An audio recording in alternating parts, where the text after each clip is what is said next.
మనిషి తట్టుకోలేని కష్టాలలో అత్యంత భయంకరమైనటువంటి కష్టం కారాగారవాసం. కారాగారవాసం అంతటి భయంకరమైన కష్టాన్ని ఎదుర్కోవలసి వచ్చినప్పుడు కూడా కాలభైరవ చరిత్ర చదివినా, కాలభైరవాష్టకం చదివినా, కాలభైరవోపాసనం చేసినా వాళ్ళు రక్షింపబడతారు అంటుంది శాస్త్రం. అంత అద్భుతమైనటువంటి మూర్తి ఆ కాలభైరవుడు. సాక్షాత్ పరమేశ్వరుడే కాలభైరవుడిగా ఆవిర్భవించాడు ఒకానొకప్పుడు. కాలభైరవావతారంలో ఆయన లోకానికి కొన్ని మర్యాదలు నేర్పాడు. అందుకే ఒకప్పుడు అందరికీ ఎలా అతిశయం కలుగుతూ ఉంటుందో, గర్వం కలుగుతూ ఉంటుందో, అలా త్రిమూర్తుల యందు కూడా ఇటువంటి పోకడ ఒకటి రజోగుణ సంబంధమైనటువంటి వారి యందు కలుగుతూ ఉంటుంది. సృష్టికర్త అయినటువంటి చతుర్ముఖ బ్రహ్మగారు సహజంగా రజోగుణ తత్వంతో ఉంటాడు, అందుకే ఎరుపు రంగుతో ఉంటాడు. ఆయనకి ఒకప్పుడు ఎందుకో ఒక భావన కలిగింది. ఆయనకి 5 తలలు ఉండేవి. నాకు 5 తలలు, పరమశివుడికి 5 తలలు, సద్యోజాత అఘోర తత్పురుష వామదేవ ఈశానములని 5 తలలు ఆయనకి. నాకు 5 తలలు, నాకంటే బ్రహ్మగారికి 5 తలలు. నాకు శంకరుడికి ఏం తేడా? మేమిద్దరం సమానం, నేనే సృష్టిలో అధికుణ్ణి అని వేదములను పిలిచి అడిగాడు. నేనా కాదా అన్నాడు. ఋగ్వేదము, సామవేదము, యజుర్వేదము, అథర్వణ వేదము కూడా నువ్వు కాదు, పరమశివుడే సృష్టికంతటికి కూడా మహాపురుషుడు, ఆయననే వేదములన్నీ కొలుస్తున్నాయని చెప్పి ఆయన అంగీకరించలేదు. ఆయన అహంకారం తగ్గించడానికి శంకరుడు సభలోకి ప్రవేశించాడు. ప్రవేశిస్తే ఒక్కొక్కసారి అతిశయం, గర్వం అనేటటువంటిది కలగకూడదు, కానీ అది కలిగితే ఎంతటి వారిని కూడా ఎలా పడగొట్టేస్తుంది అన్నదానికి ఈ ఆఖ్యానాలన్నీ వస్తాయి. రామకృష్ణ పరమహంస ఒక అద్భుతమైన మాట చెప్పేవారు. ఒకప్పుడు ఒక మహారాజు గారు ఒక భద్రగజం మీద ఎక్కి వస్తున్నాడు. భద్రగజం అంటే ఎంత ఉంటుంది? గురువాయూరులో రాత్రి కృష్ణుడి ఆలయం చుట్టూ ప్రదక్షిణం చేస్తాయి ఏనుగులు, అందులో భద్రగజాలు వస్తాయి. భద్ర అనే జాతికి చెందినటువంటి ఏనుగులు. అసలు ఆ ఏనుగుని చూస్తే ఓ పెద్ద కొండ శిఖరం నడిచి వెడుతున్నట్టు ఉంటుంది. వచ్చి వరుస క్రమంలో నిలబడతాయి గుడి చుట్టూ. అది ఎక్కాలంటే నిచ్చినేసుకుని ఎక్కాలి. కానీ ఎంత క్రమశిక్షణగా ఉంటాయంటే దాని కుంభస్థలం మీద కృష్ణ పరమాత్మ విగ్రహం పెడతారు. పెట్టి అర్చకుడు ఎక్కడానికి వచ్చినప్పుడు అది కాలు చాపి ఈ సంధి భాగం బయటికి వచ్చేటట్టుగా, ఎముక పైకి వచ్చేటట్టుగా ఉంచుతుంది. ఉంచి తల ఇలా పెడుతుంది. పరిగెత్తుకుంటూ వచ్చి అర్చకుడు దాని చెవి పట్టుకొని ఈ సంధి భాగమునందు ఎగిరి కాలు పెట్టి మెట్లెక్కినట్టుగా దాని శరీరం మీద ఎక్కేసి కుంభస్థలం మీద కూర్చుంటాడు. అంతెత్తునుంటుంది భద్రగజం. అది దగ్గర నుంచి వెడుతుంటేనే ఉద్విగ్నత కలుగుతుంది. అటువంటి భద్రగజం ఎలా ఉంటుందో అంత ఎత్తున ఉండేటటువంటి స్వరూపమైతే భద్రగజంలో నడుస్తున్నాడు రా అంటారు. అలా ఒక మహారాజు అటువంటి భద్రగజం మీద వెళ్ళిపోతున్నాడు రాజవీధిలో. అటువంటి ఏనుగు వస్తోందంటే దాని ఒక్కొక్క కాలు ఇంతంత లావులు ఉంటుంది. పాదం ఎత్తి వేస్తే గుండ్రంగా ఉంటుంది. ఏ ప్రాణైనా అణిగిపోతుంది. అందుకని అన్ని పక్కలకు పోతాయి. అటువంటి ఏనుగు వస్తుంటే కన్నంలోంచి ఓ చిరుకప్ప ఒకటి పైకొచ్చి కప్ప కాలెత్తింది. కాలెత్తి చెయ్యి బుద్ధి లేదు ఏనుగా పక్కకు పో అని ఆశ్చర్యపోయారు. రామకృష్ణ పరమహంస శిష్యుడు నిలబడున్నారు అక్కడ. వాళ్ళకి సిద్ధులున్నాయి. ఆ శిష్యుడు చూసి గురువుగారి వంక తిరిగి అన్నాడు, హే బ్రహ్మన్, ఒక భద్రగజం వస్తోంది, దాని మీద మహారాజు వస్తున్నాడు. ఒక కప్ప కన్నంలోంచి బయటకు వచ్చి ఏనుగు మీద కాలెత్తి పక్కకు పోతావా పోవా అంటోంది. దీనికి బుద్ధిహీనత, అతిశయమా? ఎందుకు ఇలా కాలెత్తిందని అడిగారు. అడిగితే పరమహంస ఒక్క నిమిషం కళ్ళు మూసుకొని కళ్ళు తెరిచి అన్నారు, ఇవాళ సాయంకాలం ఈ రహదారి నుంచి ఒక జేబుకి చిల్లు ఉన్నటువంటి లాల్చీ వేసుకున్న వ్యక్తి వెళ్ళాడు. ఆయన జేబులో 4 పావలాకాసులు ఉన్నాయి. పావలాకాసు చిన్నగా గుండ్రగా ఉంటుంది కదూ, ఆ కన్నంలోంచి జారి పావలాకాసు కింద పడింది. కింద పడిన పావలాకాసు దుల్లుకుంటూ ఆ కన్నంలోకి వెళ్ళింది. కన్నంలో కప్ప ఉంది. కప్పకి పావలాకాసు దొరికింది. ఇప్పుడు కప్ప దగ్గర పావలా ఉంది కదూ, ఏనుగు మీద కాలెత్తింది. పావలా ఉన్న కప్ప ఏనుగు మీద కాలెత్తితే అన్నీ ఉన్నాయనుకున్న నాబోటిగాడు విర్రవీగితే అందులో అతిశయం ఎంత విచిత్రమైన లక్షణాన్ని కల్పిస్తుందో చూడండి. బ్రహ్మగారి అంతటి వాడికి ఒకప్పుడు ఈ ఆవేశం వచ్చింది. ఎందుకు అంటే తలల సంఖ్య లెక్క పెట్టాడు. నాకు 5, నీకు 5. ఇదే బ్రహ్మగారి కౌశికీ వృత్తాంతంలో పార్వతీదేవి దగ్గర అంత వినయంతో మాట్లాడాడు. ఒకనాడు నా నొసటి నుంచి పైకొచ్చావు, నాకు పుత్రసముడివి, నా కాళ్ళు పట్టుకు నమస్కరించు, ఆశీర్వదిస్తా అన్నాడు. శంకరుడు చూశాడు, ఓహో చాలా ఉద్ధతితో ఉన్నాడు, అహంకారంతో ఉన్నాడు.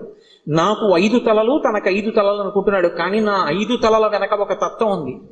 అది తూర్పుకి తిరిగి ఉన్నటువంటి తలని తత్పురుష ముఖం అంటారు, దక్షిణానికి ఉంటే అఘోర ముఖం అంటారు, పశ్చిమానికి ఉంటే సజ్జోజాతం అంటారు, ఉత్తరానికి ఉంటే వామదేవం అంటారు, పైకుంటే ఈశానం అంటారు. ఈ పంచభూతముల మీద మోక్షం మీద అధికారం కలిగి ఉంటాడు 5 ముఖాలతో. ఖట్మండూలో ఉంటుంది 5 తలలతో ఆ శివలింగం. నాతో సమానుడు అనుకుంటున్నాడు ఈ బ్రహ్మగారు.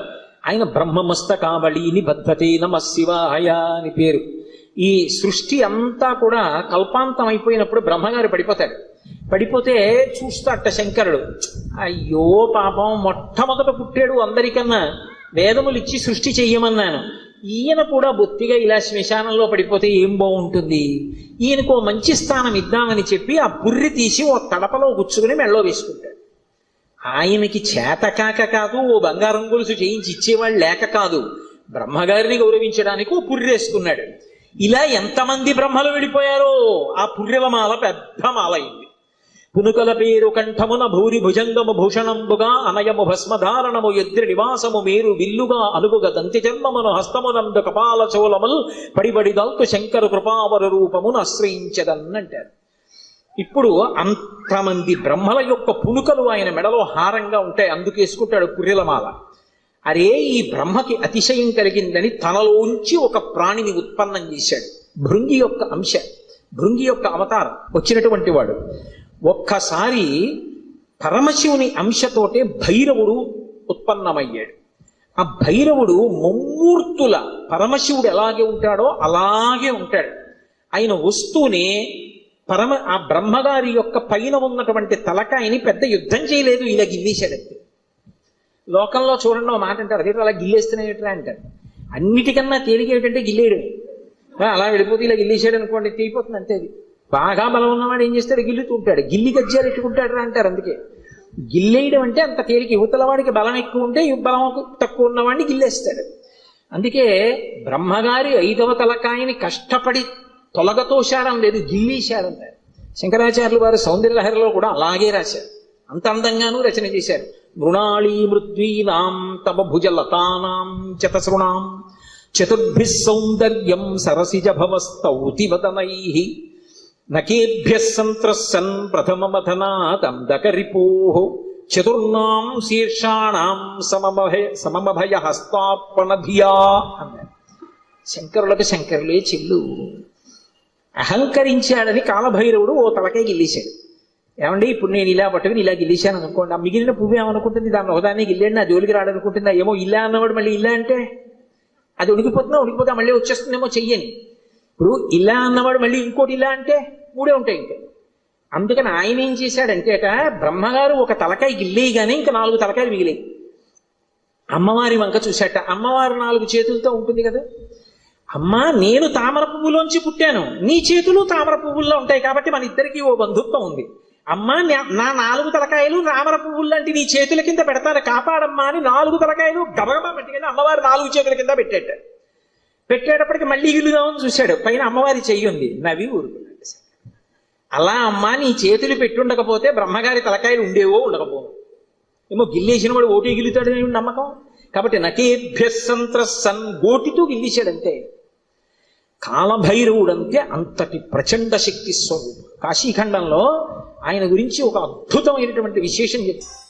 అజుండు తాను అధికుండుననుచు గర్వింప కరనఖాగ్రమునత చిరము త్రుంచి సాకారయగు బ్రహ్మహత్యతో చనుజేరి సర్వలోకంబులు సంచరించి వైకుంఠమునకేగి రమా వైకుంఠు లర్చించ అమృతభిక్షాసనం అరగించి కాశికానగర కంఠోపదేశంబున పగలవైచకరంపు బ్రహ్మపునుక ఆధిపత్యంబు పొందే కామారి చేత పురియవైచిన చోట కపురము చేసి కాశికాపురమునకు 7 గడయు చూపే క్రోధభైరవ దేవుండు ఉభజన్మ అంటారు. ఆయన బ్రహ్మగారి తలకై తుంపేశాడు. తుంపేస్తే ఆయన బ్రహ్మగారు బ్రహ్మహత్యాపాతకం వచ్చింది. పరమశివుడికి బ్రహ్మహత్యాపాతకం ఉంటుందా?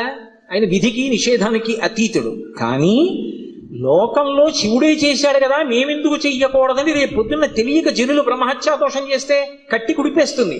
అందుకని దాని పాపం ఎంత కఠినంగా ఉంటుందో చూపించడానికి తాను బ్రహ్మహత్యాపాతకం పోగొట్టుకోవడానికి చెయ్యవలసిన ప్రాయశ్చిత్తాన్ని చేసి చూపించాడు. ఆ కల వచ్చి అంటుకుంది పుర్రె. ఆ చేతికి అంటుకున్న పుర్రెతోటి కపాల భిక్ష అందరినీ భిక్షాటన చేస్తూ లోకములన్నీ తిరిగాడు. తిరిగి తిరిగి తిరిగి తిరిగి ఒక రోజున వైకుంఠానికి వెళ్ళాడు. అబ్బా, ఇటువంటి అతిథి ఎక్కడ దొరుకుతాడు? ఊరక రారు మహాత్ములు వా రథముల ఇండ్ల కడకు వచ్చుటెల్లన్ కారణము మంగళములకు మీరొచ్చుట శుభమాకు నిజము మహాత్మా అంటాడు నందుడు గొర్గుడు వస్తే దశమస్కంధంలో. అలా గబగబా పరిగెత్తుకొచ్చి లోపలికి పిలిచి శ్రీమన్నారాయణుడు లక్ష్మీదేవి కూర్చోపెట్టి ఆయనకి ఆతిథ్యం ఇచ్చారు. ఆ ఆతిథ్యం ఇచ్చినప్పుడు ఏదో లౌకికంగా ఉండినటువంటి అన్నం పెట్టలేదు. భిక్షాన్నంగా ఏం పెట్టారంటే మనోరథము అనబడేటటువంటి ఒక అద్భుతమైనటువంటి అమృతం ఉంటుంది. అది ఒక్క వైకుంఠంలో వాళ్ళ దగ్గరే ఉంటుంది. ఆ అమృత రసాన్ని పెట్టారు. పెడితే ఆ అమృత పాయసం ఆరగించి లక్ష్మీ విష్ణువుల చేత అర్చింపబడిన వాడై బయలుదేరాడు. అన్ని లోకాలు తిరిగి తిరిగి తిరిగి తిరిగి కాశీపట్టణానికి వచ్చాడు. కాశీపట్టణంలోకి ప్రవేశించగానే చేతికున్నటువంటి బ్రహ్మకపాలం మూడి కింద పడి బద్దలైపోయింది. అంటే కాశీపట్టణం అంత గొప్ప పట్టణం. అందులోకి వెళ్ళగానే బ్రహ్మహత్య పోయింది. అప్పుడు ఆ లోపలికి వెళ్ళిన తర్వాత శంకరుడు బయలుదేరి వచ్చి ఈ కాశీపట్టణానికి అంతటికీ నిన్ను అధిపతిగా అభిషేకం చేస్తున్నానని కాలభైరవుణ్ణి కాశీపట్టణానికి పట్టాభిషిక్తుణ్ణి చేశాడు సంరక్షకుడుగా. ఆధిపత్యంబు పొందే కామారి చేత అంత అద్భుత రూపాన్ని పొందాడు. భైరవ అంటారు. భైరవ అంటే కుక్కకి భైరవ అని పేరు. ఎందుకంటే భయ్య నరుస్తుంది కాబట్టి, రవము అంటే శబ్దము, భయ్య నరిచి మీద పడుతుంది కాబట్టి భైరవ అంటే కుక్క. భైరవుడు వచ్చాడంటారు. కాదు, భైరవ అన్న మాటకు అర్థం ఏమిటంటే ఎవరిని చూస్తే హడిలిపోతామో, ఎవరిని చూస్తే భయం వేస్తుందో, ఎవరిని చూస్తే ఇక బుద్ధి పని చెయ్యదో అటువంటి భయంకరమైనటువంటి రూపంతో ఉండేటటువంటి వాడికి భైరవ అని పేరు. లోకంలో ఎవరైనా సరే బాగా పాపములు చేసి చేసి చేసి చేసి చేసి చేసి శరీరం విడిచిపెట్టేశారనుకోండి, ఈ లోకం విడిచిపెట్టి వెళ్ళిపోయేటప్పుట భైరవయాతన అని ఉంటుంది. ఆయన క్రోధ రూపంతో వెంటబడతాడు బెత్తం పట్టుకుని. ఆయన్ని చూసేటప్పటికి భయపడి చెమటలు కక్కుతూ పరిగెడతారు. పరిగెత్తి పరిగెత్తి పరిగెత్తి దాహార్తితో యమసదనం దగ్గర అగ్నిజ్వాలలతో ఉంటుంది తోరణం. ఆ తోరణం కింద నుంచి దూరుతాడు కాలిపోతూ. ఆ దోషం పోవాలి అంటే కాలభైరవ దర్శనం చేస్తారు. కాఠ్మండూలో కాశీపట్టణంలో కాలభైరవ దేవాలయాలు ఉన్నాయి. కాలభైరవ దర్శనం చేస్తే భైరవ దండన అని ఆయన వేస్తాడు. ఓ బెత్తం పెట్టి ఓసారి వీపు మీద కొడతారు ఇలాగా. అంటే అక్కడతో ఆ పాపాన్ని తీసేస్తాడు. ఆ చాలా అనుగ్రహమూర్తి. అలాగే కార్తీక మాసంలో వచ్చేటటువంటి పౌర్ణమి నాడు జ్వాలాతోరణం చేస్తారు. కొత్త గడ్డి తీసుకొచ్చి తోరణం కట్టి ఆ గడ్డి అంతా పెట్టి ఆవు నెయ్యి పోసి వెలిగిస్తారు. వెలిగించి పార్వతీ పరమేశ్వరులు పల్లకీలో వెళుతుంటే హరహర మహాదేవ శంభో శంకర అంటే భక్తులు కూడా పల్లకీతో వెళ్ళి మళ్ళీ వస్తూ ఉంటారు. ఎందుకు అలా వెళ్ళి వస్తూ ఉంటారు అంటే నరకలోకానికి వెళ్ళి అగ్నితోరణం కింద నుంచి దూరవలసినటువంటి అగత్యాన్ని తీసేసి ఇక్కడే అగ్నితోరణం కింద నీవు అక్కడ చూడక్కర్లేదురా, నేను నీకు అండ ఉంటాను, బెంగ పెట్టుకోకని ఆయన నడిచి ఆయన వెనక మనం నడిస్తే ఇంకా అక్కడ అగ్నితోరణం చూడక్కర్లేదు, తిన్నగా మంచి లోకాలకు వెళ్ళిపోతాడు. దానికోసం ఇక్కడ ఆయన అద్భుతమైనటువంటి జ్వాలాతోరణం చేస్తాడు. మనం చేస్తే అనుగ్రహాన్ని శంకరుడి ద్వారా పొందుతామని. అందుకని భైరవ అంటారు. శంకర భగవత్పాదులు కాలభైరవుని యొక్క వైభవం మీద ఒక అష్టకం చేశారు. దేవరాజ సేవ్యమాన భావనంగ్రి పంకజం వ్యాళ యజ్ఞ సూత్రం ఇందు శేఖరం కృపాకరం నారదాది యోగి బృంద వందితం దిగంబరం కాశికాపురాధినాథ కాల భైరవం భజే. నారదాది యోగి బృంద వందితం దిగంబరం అంటారు. ఆయన నారదుడు వంటి యోగి బృందముల చేత నృతింపబడుతూ ఉంటాడు. దేవరాజ సేవ్యమాన భావనాంగ్రి పంకజం, భావనాంగ్రి పంకజం. దేవరాజు అంటే ఇంద్రుడు. ఇంద్రాదుల చేత పూజింపబడేటటువంటి పాదపద్మములు కలిగినటువంటి వాడు.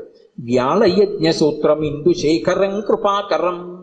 ఆ చంద్రబింబాన్ని శుక్లపక్షంలో ఉండేటటువంటి తదియనాటి చంద్రరేఖని కొప్పులో ధరించి ఉంటాడు ఆయన. వ్యాళయజ్ఞ సూత్రం ఇందు శేఖరం కృపాకరం నారదాది యోగి బృంద వందితం దిగంబరం. ఆయన దిక్కులన్నీ ఆయనకి అంబరములై ఉంటాయి. ఆ దిక్కులు అంబరములై ఉన్న మీదట కొత్తగా ఇక వస్త్రాన్ని కట్టుకోడు, దిశములతో ఉంటాడు. అది ఒకటి. అసలు తెలుసుకోవలసిన రహస్యం వేరే ఉంటుంది. ఎప్పుడైనా మీరు శివాలయంలోకి వెళ్ళినప్పుడు కాలభైరవ దేవాలయానికి వెడితే బట్ట ఉండదు. ఆయన దిగంబరంగా నిలబడి ఉంటాడు. ఎందుకు అలా ఉంటాడు అంటే దానికి ఒక కారణం ఉంది. అంబరము దేనికి కట్టుకుంటారు అంటే వస్త్రము కట్టుకున్నాడు అన్న మాటకి తాత్వికమైనటువంటి అర్థం ఏమిటి అంటే లజ్జ పొంది ఉన్నారు, ఎవరు తనని చూసి సంతోషించాలో వాళ్ళు మాత్రమే సంతోషించాలి తప్ప అన్యులు తనని ఇంకొకలా చూడకుండా ఉండడానికి వస్త్రం కట్టుకుంటారు. సభాముఖంగా అంతకన్నా మాట్లాడకూడదు. బట్ట దేనికి కట్టుకుంటారు అంటే ఏ పురుషుడు తనని ఎలా చూడాలో అలాగే చూడాలి. భర్త అయితే దాని అవసరం లేదు, భర్త కానివాడు ఇంకొకలా చూడ్డానికి వీల్లేదు. అంబరము ధరించి ఉంటారు. అంబరము భక్తికి సంకేతం. భక్తి అంబరమును కట్టుకుంటారు. భక్తి అంబరం కట్టుకుంటే పురుషుడి చేత ఆకర్షింపబడతాడు. ఎవరా పురుషుడు? ఒక్కడే పురుషుడు. పతిం విశ్వస్యాత్మేశ్వరగం శాశ్వతగం శివమచ్యుతం. ఆ భగవంతుడు ఒక్కడే పురుషుడు. ఆధ్యాత్మిక సంప్రదాయంలో అందరం స్త్రీలమే. మనందరికీ పతి ఆయన. ఆయన కొరకు భక్తి అన్న బట్ట కట్టుకుంటాం.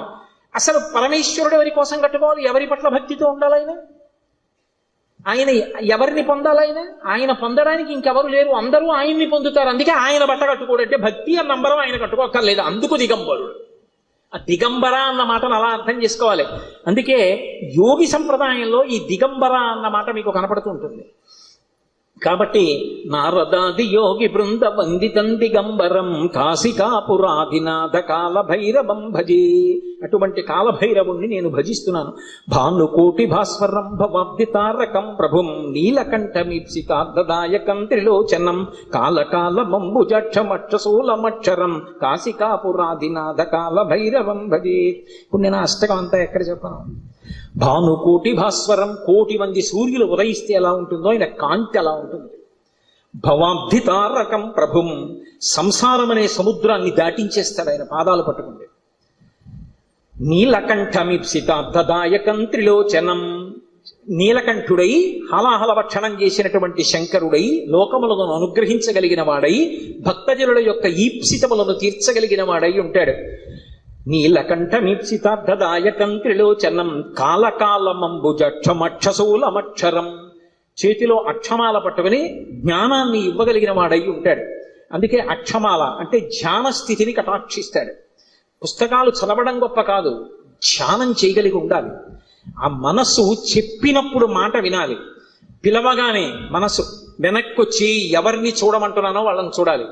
రా చూడు పార్వతీ పరమేశ్వరుల పాదద్వంద్వాన్ని అనేటప్పటికీ అది గబగబా వచ్చి కూర్చుని చూడడం అలవాటు అవ్వాలి.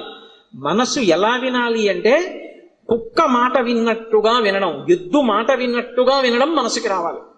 కుక్క చూడండి అన్నాను అనుకోండి పరిగెత్తుకొస్తుంది, కుక్క పిలిస్తే వచ్చినట్టు. ఎద్దు చూడండి కొత్తగా గిత్తని బండికి కట్టారనుకోండి, బండి ఎత్తి పట్టి రైతు దా దా అంటే అది రాదు.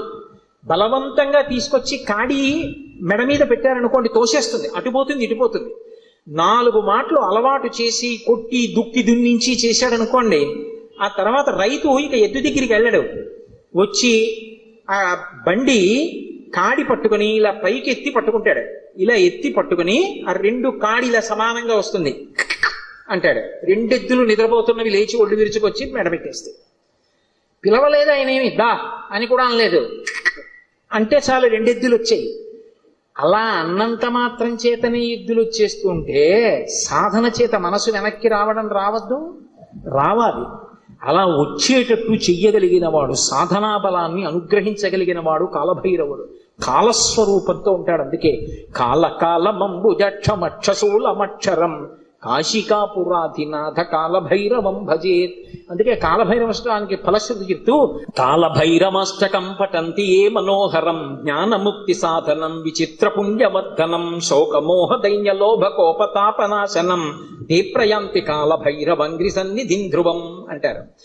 ఎవరు కాలభైరవాష్టకాన్ని చదువుకుని ప్రతిరోజు కాలభైరవుడికి నమస్కరిస్తాడో వాడికి భక్తి, చిత్తశుద్ధి, వైరాగ్యము, జ్ఞానము, చిట్ట చివర మోక్షము ఆయన అనుగ్రహిస్తాడు. శరీరం విడిచిపెట్టిన తరువాత భైరవయాతన పొందకుండా మోక్షమును అనుగ్రహించగలడు అంటే ఆయన ఎంతటి శక్తివంతుడో మీరు ఆలోచించవచ్చు. కాశికా పట్టణానికి అంతటికీ కూడా అధిపతి అయి ఉంటాడు. అటువంటి మహానుభావుడైనటువంటి కాలభైరవుని యొక్క స్మరణము చాలు, సమస్త పాపములు నశించిపోతాయి. అంత గొప్ప కాలభైరవుడు శివాలయంలో ఈశాన్య దిక్కున నటరాజస్వామి వారి పక్కన విరాజమానుడై ఉంటాడు.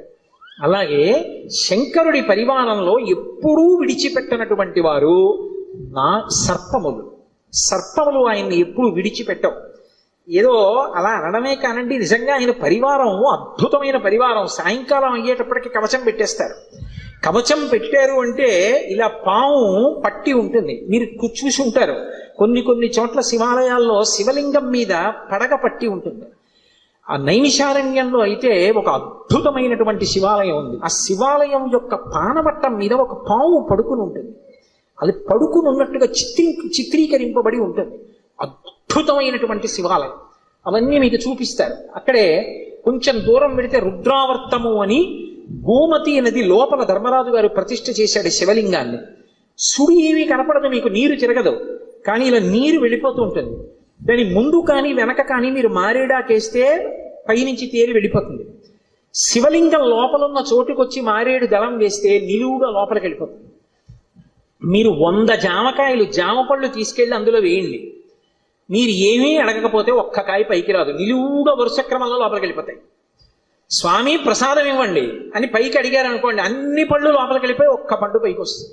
భగవంతుని యొక్క అనుగ్రహము తిరుగులేనిది, ఈశ్వరుడు ఉన్నాడు అనడానికి ప్రబలమైనటువంటి సాక్ష్యాలు అవన్నీ. కాబట్టి ఆ పావు అనేటటువంటిది శివలింగం మీద పడగ పట్టి ఉంటుంది. అది అమ్మవారి యొక్క స్వరూపం. ఆ నాగులు ఎప్పుడూ శంకరుడితో అనుబంధంతో ఉంటాయి. అసలు ఆ పాము దేనికి గుర్తు అంటే కుండలిని శక్తికి ప్రతీక, అమ్మవారికి ప్రతీక. దేవరాజ సేవ్యమాన భావనంగ్రి పంకజం వ్యాళ యజ్ఞ సూత్రం ఇందు శేఖరం కృపాకరం నారదాది యోగి బృంద వందితం దిగంబరం కాశికాపురాదినాథ కాల భైరవం భజే. నారదాది యోగి బృంద వందితం దిగంబరం అంటారు. ఆయన నారదుడు వంటి యోగి బృందముల చేత నుతింపబడుతూ ఉంటాడు. దేవరాజ సేవ్యమాన భావనాంగ్రి పంకజం, పావనాంగ్రి పంకజం. దేవరాజు అంటే ఇంద్రుడు, ఇంద్రాదుల చేత పూజింపబడేటటువంటి పాదపద్మములు కలిగినటువంటి వాడు. వ్యాళయజ్ఞ సూత్రం ఇందు శేఖరం కృపాకరం. ఆ చంద్రబింబాన్ని శుక్లపక్షంలో ఉండేటటువంటి తదియనాటి చంద్రరేఖని కొప్పులో ధరించి ఉంటాడు ఆయన. వ్యాళయజ్ఞ సూత్రం ఇందు శేఖరం కృపాకరం నారదాది యోగి బృంద వందితం దిగంబరం. ఆయన దిక్కులన్నీ ఆయనకి అంబరములై ఉంటాయి. ఆ దిక్కులు అంబరములై ఉన్న మీదట కొత్తగా ఇక వస్త్రాన్ని కట్టుకోడు, దిశములతో ఉంటాడు. అది ఒకటి. అసలు తెలుసుకోవలసిన రహస్యం వేరే ఉంటుంది. ఎప్పుడైనా మీరు శివాలయంలోకి వెళ్ళినప్పుడు కాలభైరవ దేవాలయానికి వెడితే బట్ట ఉండదు, ఆయన దిగంబరంగా నిలబడి ఉంటాడు. ఎందుకు అలా ఉంటాడు అంటే దానికి ఒక కారణం ఉంది. అంబరము దేనికి కట్టుకుంటారు అంటే, వస్త్రము కట్టుకున్నాడు అన్న మాటకి తాత్వికమైనటువంటి అర్థం ఏమిటి అంటే, లజ్జ పొంది ఉన్నారు, ఎవరు తనని చూసి సంతోషించాలో వాళ్ళు మాత్రమే సంతోషించాలి తప్ప అన్యులు తనని ఇంకొకలా చూడకుండా ఉండడానికి వస్త్రం కట్టుకుంటారు. సభాముఖంగా అంతకన్నా మాట్లాడకూడదు. మీకు ఇంకా బాగా అర్థం అవడాలంటే నేను ఒక్కటే మాట చెప్పగలను. 1 కోటి రూపాయలు పెట్టి రకరకాల నగలు చేయించుకుని ఒంటి నిండా పెట్టుకుని ఒక స్త్రీ బట్ట కట్టుకోలేదనుకోండి, ఏమంటారు? లజ్జావిహీన అంటారు. సముద్రపు టుట్టును దొరికేటటువంటి నత్తగొల్లలతో హారం వేసుకుని 30 రూపాయల చీర కట్టుకుందనుకోండి, ఏమంటారు? మానవతి అంటారు. బట్ట దేనికి కట్టుకుంటారు అంటే, ఏ పురుషుడు తనని ఎలా చూడాలో అలాగే చూడాలి. భర్త అయితే దాని అవసరం లేదు, భర్త కానివాడు ఇంకొకలా చూడ్డానికి వీల్లేదు. అంబరము ధరించి ఉంటారు. అంబరము భక్తికి సంకేతం. భక్తి అంబరమును కట్టుకుంటారు. భక్తి అంబరం కట్టుకుంటే పురుషుడి చేత ఆకర్షింపబడతాడు. ఎవరా పురుషుడు? ఒక్కడే పురుషుడు. పతిం విశ్వస్యాత్మేశ్వరగం శాశ్వతగం శివమచ్యుతం. ఆ భగవంతుడు ఒక్కడే పురుషుడు. ఆధ్యాత్మిక సంప్రదాయంలో అందరం స్త్రీలమే. మనందరికీ పతి ఆయన. ఆయన కొరకు భక్తి అన్న బట్ట కట్టుకుంటాం. అసలు పరమేశ్వరుడు ఎవరి కోసం కట్టుకోవాలి? ఎవరి పట్ల భక్తితో ఉండాలైనా? ఆయన ఎవరిని పొందాలైనా? ఆయన పొందడానికి ఇంకెవరు లేరు, అందరూ ఆయన్ని పొందుతారు. అందుకే ఆయన బట్ట కట్టుకోడంటే భక్తి అన్న నంబరం ఆయన కట్టుకోక్కర్లేదు. అందుకు దిగంబరుడు. ఆ దిగంబర అన్న మాటను అలా అర్థం చేసుకోవాలి. అందుకే యోగి సంప్రదాయంలో ఈ దిగంబర అన్న మాట మీకు కనపడుతుంటుంది. కాబట్టి నారదాది యోగి బృంద వందితం దిగంబరం కాశికాపురాధినాథ కాలభైరవం భజే. అటువంటి కాలభైరవుణ్ణి నేను భజిస్తున్నాను. భానుకోటి భాస్వరం భవాబ్దితారకం ప్రభుం నీలకంఠమీప్సితార్థదాయకం త్రిలోచనం కాలకాలమంబుజక్షమక్షశూలమక్షరం కాశికాపురాధినాథ కాలభైరవం భజే. ఇప్పుడు నేను అష్టకం అంతా ఎక్కడ చెప్పను. భానుకోటి భాస్వరం, కోటి మంది సూర్యులు ఉదయిస్తే ఎలా ఉంటుందో ఆయన కాంతి అలా ఉంటుంది. భవాబ్ధితారకం ప్రభుం, సంసారం అనే సముద్రాన్ని దాటించేస్తాడు ఆయన పాదాలు పట్టుకుంటే. నీలకంఠమీప్సితార్థదాయకం త్రిలోచనం, నీలకంఠుడై హలాహల భక్షణం చేసినటువంటి శంకరుడై లోకములను అనుగ్రహించగలిగిన వాడై భక్తజనుల యొక్క ఈప్సితములను తీర్చగలిగిన వాడై ఉంటాడు. నీలకంఠమీప్సితార్థదాయకం త్రిలోచనం కాలకాలమంబుజక్షమక్షశూలమక్షరం, చేతిలో అక్షమాల పట్టుకుని జ్ఞానాన్ని ఇవ్వగలిగిన వాడై ఉంటాడు. అందుకే అక్షమాల అంటే ధ్యాన స్థితిని కటాక్షిస్తాడు. పుస్తకాలు చదవడం గొప్ప కాదు, ధ్యానం చేయగలిగి ఉండాలి. ఆ మనస్సు చెప్పినప్పుడు మాట వినాలి. పిలవగానే మనస్సు వెనక్కొచ్చి ఎవరిని చూడమంటున్నానో వాళ్ళని చూడాలి. రా చూడు పార్వతీ పరమేశ్వరుల పాదద్వంద్వాన్ని అనేటప్పటికీ అది గబగబా వచ్చి కూర్చుని చూడడం అలవాటు అవ్వాలి. మనసు ఎలా వినాలి అంటే కుక్క మాట విన్నట్టుగా వినడం, ఎద్దు మాట విన్నట్టుగా వినడం మనసుకి రావాలి. కుక్క చూడండి అన్నాను అనుకోండి పరిగెత్తుకొస్తుంది, కుక్క పిలిస్తే వచ్చినట్టు. ఎద్దు చూడండి కొత్తగా గిత్తని బండికి కట్టారనుకోండి, బండి ఎత్తి పట్టి రైతు దా దా అంటే అది రాదు. బలవంతంగా తీసుకొచ్చి కాడి మెడ మీద పెట్టారనుకోండి తోసేస్తుంది, అటుపోతుంది ఇటుపోతుంది. 4 మాటలు అలవాటు చేసి కొట్టి దుక్కి దున్నించి చేశాడనుకోండి, ఆ తర్వాత రైతు ఇక ఎద్దు దగ్గరికి వెళ్ళడు. వచ్చి ఆ బండి కాడి పట్టుకుని ఇలా పైకి ఎత్తి పట్టుకుంటాడు. ఇలా ఎత్తి పట్టుకుని ఆ 2 కాడిలా సమానంగా వస్తుంది అంటాడు. 2 ఎద్దులు నిద్రపోతున్నవి లేచి ఒళ్ళు విరుచుకొచ్చి మెడబెట్టేస్తాయి. పిలవలేదు ఆయన ఏమి దా అని కూడా అనలేదు, అంటే చాలు 2 ఎద్దులు వచ్చాయి.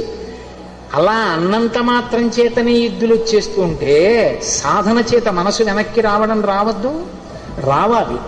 అలా వచ్చేటట్టు చెయ్యగలిగిన వాడు, సాధనా బలాన్ని అనుగ్రహించగలిగిన వాడు కాలభైరవుడు.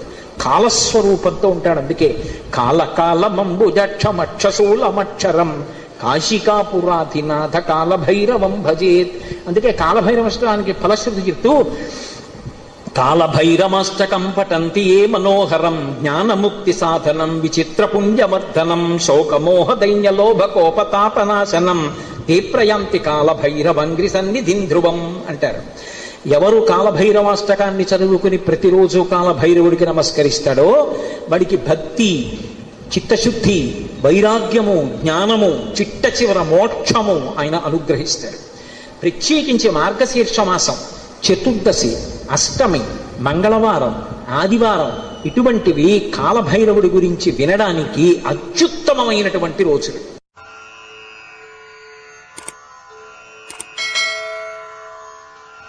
కాలభైరవష్టానికి ఫలశ్రుతి చెప్తూ కాలభైరమాష్టకం పఠంతి ఏ మనోహరం జ్ఞానముక్తి సాధనం విచిత్రపుణ్యవర్ధనం శోకమోహ దైన్యలోభకోపతాపనాశనం తే ప్రయాంతి కాలభైరవంగ్రి సన్నిధిం ధ్రువం అంటారు.